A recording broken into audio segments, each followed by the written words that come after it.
Yo Internet, this is update or devlog number 2 on the Luminesce project that's happening at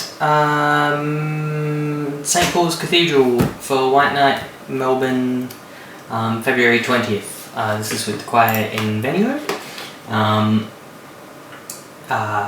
So, the last devlog I was working on, what was I working on? Can't even remember. Oh, getting all of the audio from the singers, converting it into OSC, smoothing out the data, making it look really nice.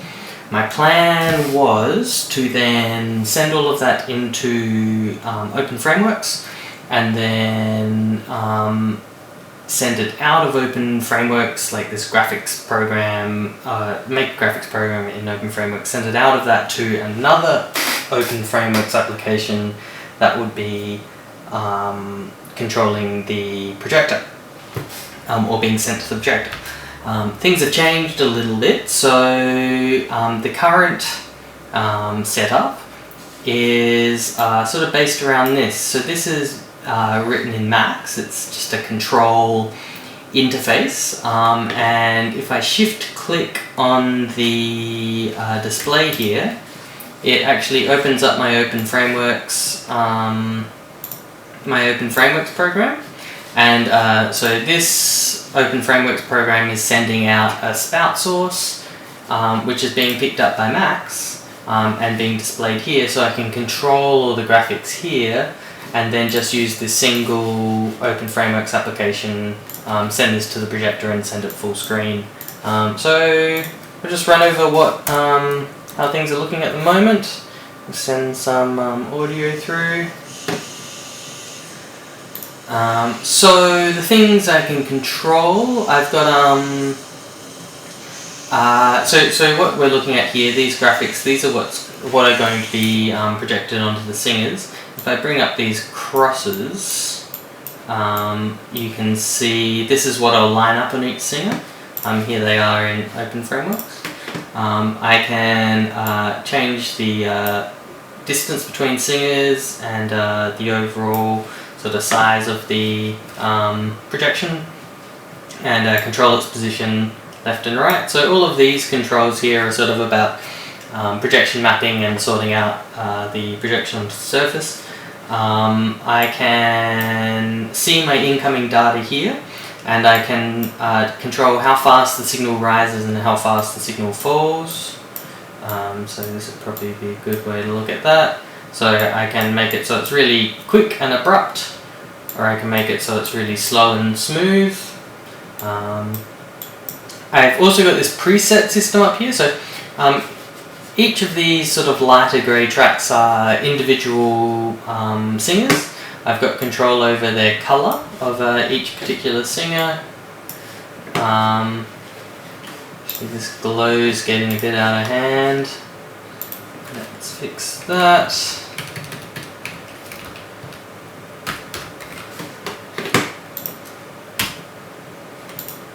Not really that different. Oh. So I can control their individual colour. So here I'm controlling this singer, and this bar down the bottom shows me the current colour scheme. The other things I can control are the separate graphics. So here I've got a cross, which is just sort of a test thing. Then I've got sort of a faded light, which is sort of the basic thing. You know, just light the singers up. I've got this other version of the faded light, which is this sort of more noisy, pixelated sort of thing, which looks quite nice with some feedback I found, like that. So I can control these individually. I can also control them as a group. So this over here is a master channel, and whatever you do here gets applied to all of the other channels. So rising rectangles, circles, I'll smooth out these circles, they're just sort of testing something. Triangles, and then these little speary things. All still sort of a work in progress, but it's starting to come together. I've also got this preset system down here, so I can store presets and then launch them, and it'll interpolate smoothly between presets. So I think what I'll do is for each song I'll have a series of presets and just be moving from preset to preset, and then maybe ride the master effects live. I can control how fast or slow the presets interpolate with this control here. Then I've got master effects, which I'm starting to work on now, so feedback, the zoom of the feedback. I've also got a masking system, so the projection will be sort of cast over all the singers, and especially when I do something with a lot of feedback, I'm not going to blow the screen out, but I'll make it blow out to white, but that is sort of something that can happen.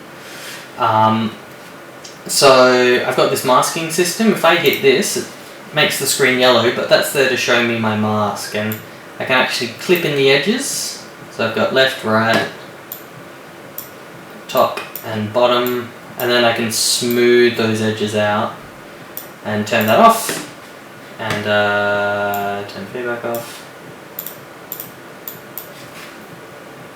And once we get some signal, now if it blows out, or if I get a lot of feedback, you can see it's not going to blow out over this particular rectangle, and it also softens the edges, so all this light will be cast sort of, the projector is going to be up and to the right, just shining over all the singers, and so this way I can sort of make a soft transition on the edges of the projected image, just so you don't get those hard lines. Yeah, so that's where it is at the moment. It's really coming along. I'm quite enjoying this setup, using open frameworks for the graphics and Max for the control. It means I can sort of tweak things in real time, but I also get the sort of efficiency and the niceness of working with open frameworks for the graphics side of things. And now I'm doing all the shader stuff. I can be editing these shaders, then I can hit S to reload them, and I don't need to recompile or anything. I can just sort of work more or less in real time. Yeah, so there's more graphics to be done. Then I'm going to... Where am I? There's more graphics to be done. Then I'm going to start composing the tracks. So listening to the songs, you can hear the recording here. Sort of. I'm going to start listening to the tracks and sort of building up the composition of the visuals. Store them as presets, rehearse it over and over again. Rehearse with the singers, see what doesn't work, fix it, and then we should be good to go. So that's where the project's currently at. I'll put another update soon. Cool. Thanks for watching.